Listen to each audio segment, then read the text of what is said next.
स्वामी विवेकानंद कोई ज्ञानी व्यक्ति नहीं हुए क्योंकि इनके शब्दों में असत्य झलकता है। विवेकानंद कहते हैं, जो कुछ भी तुमको कमजोर बनाता है, शारीरिक, बौद्धिक या मानसिक, उसे जहर की तरह त्याग दो। पहली बात, बौद्धिक या मानसिक नहीं कहना चाहिए, सिर्फ मानसिक ही कहना चाहिए, क्योंकि बौद्धिकता में किसी तरह का कोई जहर नहीं होता। कोई बुद्ध बौद्धिक होते हैं, तो कोई कृष्ण, तो कोई शंकराचार्य, तो कोई मोहम्मद, तो कोई लाओ त्से। इन ज्ञानियों को मैं इंटेलेक्चुअल कहता हूं, बौद्धिक व्यक्ति कहता हूं। और जहर तो मानसिकता में है, बौद्धिकता में नहीं। इंटेलेक्चुअल बुद्धि, बौद्धिकता का अर्थ ही है कि जहां बुद्धि है वहां जहर कैसा। जहर तो मानसिकता में होती है, बुद्धिमत्ता में नहीं। और मेंटल यानी मानसिक का अर्थ होता है जो तर्क जानता हो, जो लॉजिक जानता हो। और इस मानसिकता के पास जो इंटेलिजेंस नहीं है, जिसे मैं बुद्धिमत्ता कहता हूं, उसके पास सिर्फ और सिर्फ तर्क और लॉजिक ही होगा। और जहर तर्क और लॉजिक में ही है, क्योंकि तर्क और लॉजिक है। इसका अर्थ है कि अभी आपके पास बुद्ध जैसी बुद्धिमत्ता नहीं है, लाओ त्से जैसा बुद्धिमत्ता नहीं है, कृष्ण या शंकराचार्य जैसी बुद्धिमत्ता नहीं है। बुद्धिमत्ता में जहर हो ही नहीं सकती। सुनने में बौद्धिक और मानसिक दोनों शब्द काफी पर्यायवाची लगते हैं, लेकिन जीवन के आचरण में ये दोनों शब्द काफी अलग अलग स्थान रखते हैं।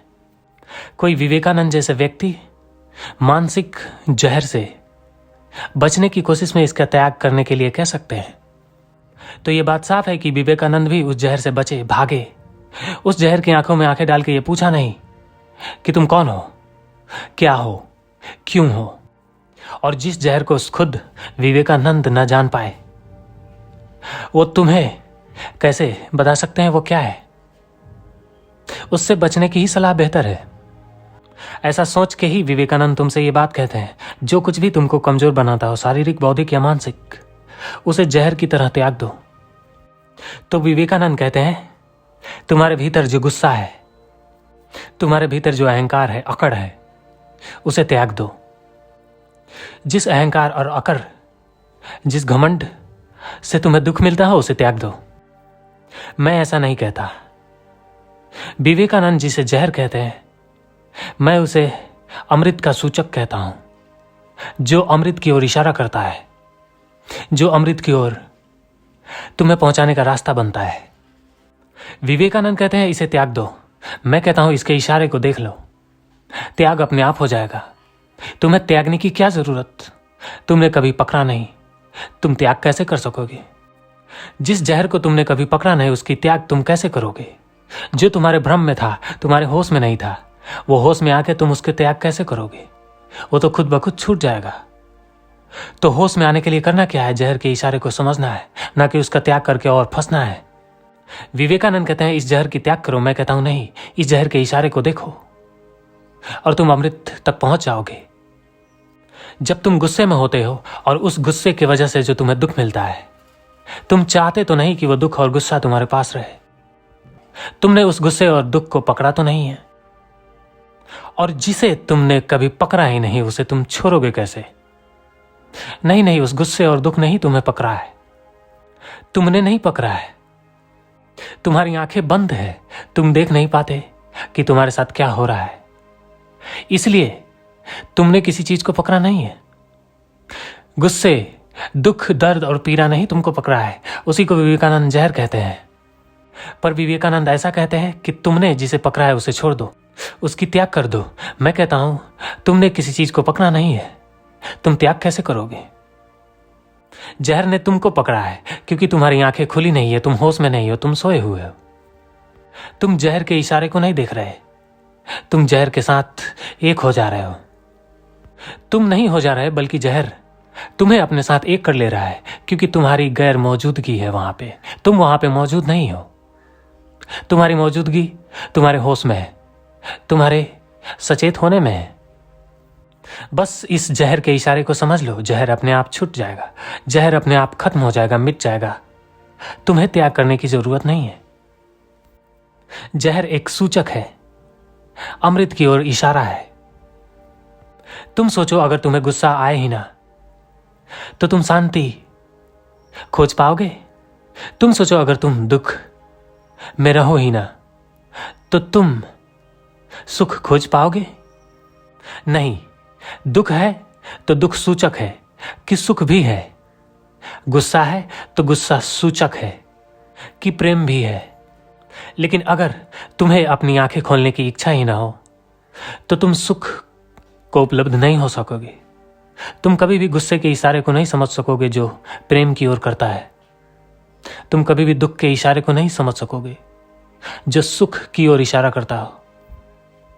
उस इशारे को छोड़ के जो जहर है, उस जहर के साथ तुम एक हो जाओगे। वो जहर तुम्हें अपने साथ जकड़ लेगा और फिर तुम्हें दुख, गुस्सा, अशांति, डर के अलावा और कुछ नहीं देगा। क्योंकि तुम्हारे भीतर जो भी कुछ हो रहा है वो तुम्हारी गैर मौजूदगी में हो रहा है। तुम्हारे भीतर की मालकियत तुम्हारे हाथ में नहीं है। तुम्हारे भीतर घूम रहे विचारों के हाथ में है तुम्हारी मालकियत। अभी तुम विचारों के इशारे पे नाचने वाले एक व्यक्ति हो। तुम जो भी विचार करते हो तुम उसके साथ एक हो जाते हो। तो ये बात साफ है कि तुम अपने मालिक नहीं हो, और जो खुद का मालिक ही नहीं है वो जहर की त्याग कैसे कर सकता है? विवेकानंद का यह कहना कि जो कुछ भी तुमको कमजोर बनाता है, शारीरिक, बौद्धिक या मानसिक, उसे जहर की तरह त्याग दो। ये बात किसी ज्ञानी की बात नहीं लगती। मैं कहता हूं तुम्हें कुछ भी कमजोर नहीं बनाता। हर एक चीज तुम्हारे लिए एक इशारा लाता है, तुम्हें कुछ सिखाने के लिए आता है। तुम्हें कमजोर बनाने के लिए नहीं आता। तुम्हारा दुख भी ये इशारा लाता है कि तुम प्रेमपूर्ण नहीं हो। तुम्हारा दर्द भी ये तुमको बताने आता है कि तुम अपने ही दर्द से अब तक मजबूत होना सीखे नहीं। चाहे दुख हो या दर्द, चाहे शारीरिक हो या मानसिक, कोई भी चीज तुम्हें कमजोर बनाने के लिए नहीं आता, बल्कि तुम्हें कुछ सिखाने के लिए आता है, तुम्हें कुछ बताने के लिए आता है, अपने साथ एक इशारा लाता है। पर अगर तुम उस दुख के साथ, उस दर्द के साथ एक हुए तो तुमने उस इशारे को छोड़ दिया, जिस इशारे को दुख ने लाया था, जिस इशारे को दर्द ने लाया था, जिस इशारे को देख के हमेशा के लिए दुख और दर्द खत्म किया जा सकता था। लेकिन तुमने उस इशारे को नहीं देखा, बल्कि तुम उससे भागते रहे, त्याग करने की इच्छा लेके। भागने से समाधान नहीं मिलेगा, इशारे को देखने से समाधान मिलेगा। और एक बार तुम्हारी आंखें खुल गई तो तुम एक साक्षी भाव हो जाते हो, एक कॉन्शियसनेस, एक आत्मा, एक चेतना, जिसे ना तो कुछ छू सकता है और ना ही कोई चीज बर्बाद कर सकता है। और इसीलिए कृष्ण गीता में कहते हैं, नैनम छिदंती शस्त्राणी, जिसे शस्त्र भी छू नहीं सकता।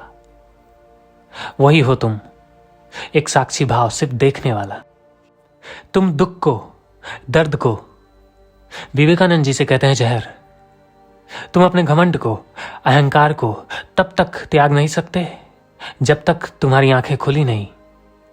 तुम्हारी आंखें तभी खुल सकती है जब तुम इस दुख, दर्द, अपने ही अहंकार की आंखों में आंखें डाल के ये पूछो कि तुम कौन हो, तुम्हारा आधार क्या है, तुम्हारा अस्तित्व क्या है। ये पूछते समय जब तुम खत्म हो जाते हो, जब पूछने वाला खत्म हो जाता है, इस स्थिति में जब तुम भीतर से पूरी तरह खाली हो जाते हो, तो सिर्फ देखने वाला तुम्हारे भीतर से एक इंटेलिजेंस बसता है। उसे कोई भी चीज छू नहीं सकता, ना ही कोई दर्द, ना ही कोई दुख, ना ही कोई अहंकार। फिलहाल तुम नहीं हो, तुम साक्षी भाव नहीं हो। फिलहाल तुम देखने वाले नहीं हो।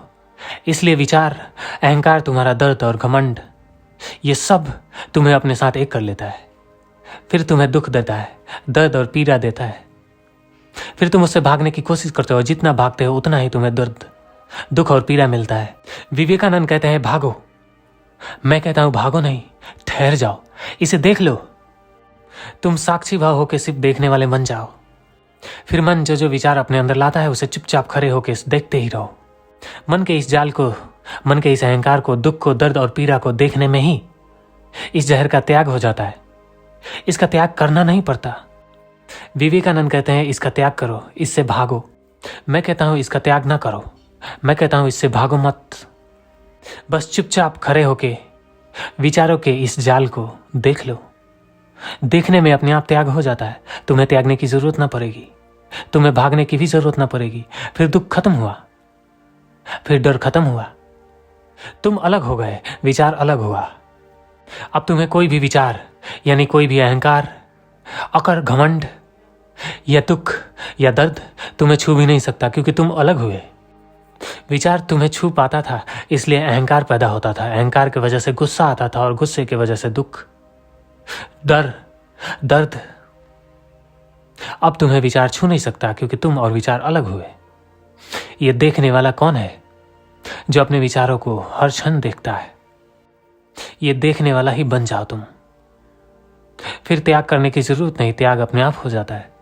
इसे भागने की जरूरत नहीं, बल्कि इसके इशारे को देख लो। साक्षी भाव बन के सिर्फ देख लो। तुम सिर्फ देखने वाले बन जाओ, क्योंकि वही तुम हो।